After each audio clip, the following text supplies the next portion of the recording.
Hello friends, Namaste, Sat Sri Akal, Adab. Welcome to my YouTube channel English Winglish. I hope you have gone well through the first two videos on sentences and you have liked them.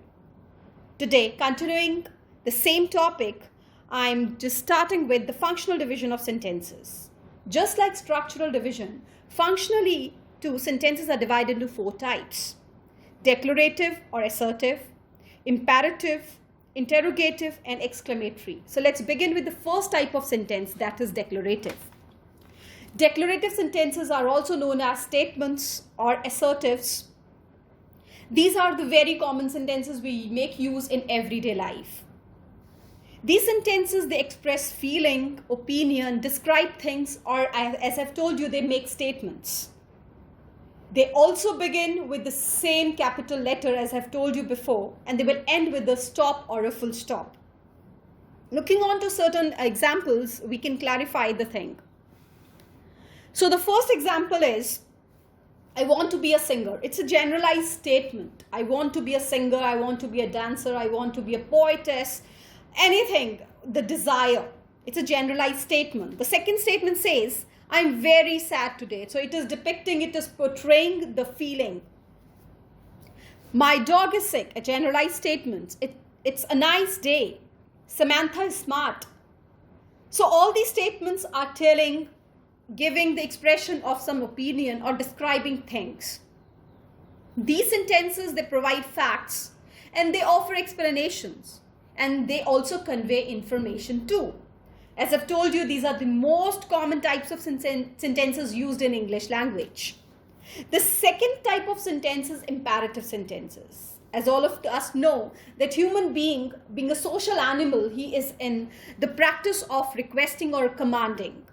So, the statements or the sentences which cover the category of requests or commands, they are known as imperative sentences. Like, please sit down, I need you to sit down, bring me a glass of water, move out of my way, or wait for me. So from all these sentences, you can see that either it is a request or a command. Now these sentences, they also end up with a full stop, but sometimes in certain cases, they end up with a note of exclamation. Whensoever we are portraying a feeling along with the request or command, it will end up with a sign of exclamation. As you can see in the second and fourth sentence, I need you to sit down now. It can be a request, right? Move out of my way. It's an order. So it's a kind of feeling I'm depicting. Thereby I'm putting a sign of exclamation at the end. Now, as I've told you, if you remember, I've told you that in certain sentences, subjects are hidden. Verb has to be there, predicate has to be there, but the subject is hidden. And here in these cases, except the second one, you can check that in all the cases the subject is hidden, and we presume it to be second person you. So we can go with, you please sit down, you bring me a glass of water, you move out of my way, you wait for me. So here in the imperative sentences, most of the times the subject is hidden. Fine.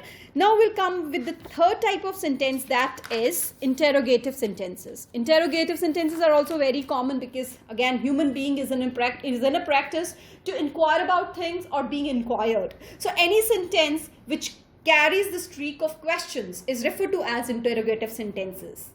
These types of sentences, they end up with the sign of interrogation, or we often call it as question mark. What, when, why, where, how, who, all these questions, these are ended up with a sign of interrogation or a question mark. So let's see certain examples here. Has anyone seen my torch? Is it raining? Why are you bored? Do you want salsa dip or cheese dip? What are you doing? Can tigers swim? So all these questions, all these sentences are basically questions. So whensoever these questions are raised, they all will come under the category of interrogative sentences. Now the last type of sentence is exclamatory sentence. If we'll talk about exclamatory sentences, these are emotions, feelings, or exclamations. Or in other way, we can say this is the powerful version of assertive sentences. These statements or these sentences, they convey excitement or emotions. And when we are talking about emotions, so emotions are happiness, love, sorrow, anger, excitement, wonder, joy, surprise, and frustration. Fine. So when emotions are there, these are referred to as exclamatory sentences. These sentences, they end up with the sign of exclamation. We can look on to certain sentences.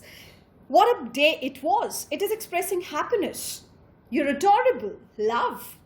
It's a boy. So baby boy is born. So it is a moment of joy. So it is ending up with the sign of exclamation. I'm really going to miss this place. It's a sorrow. We won. It is happiness. You were meant to be back yesterday. It's an anger that you're supposed to be back yesterday. Fine. So all set of things, all set of sentences which are carrying emotions or excitement, they are referred to as exclamatory sentences. I hope you have gone well through all the topics before and you understood this topic as well. And if you like all these topics, please share, like, and subscribe my YouTube channel. Thank you so much. Have a good day. Thank you so much.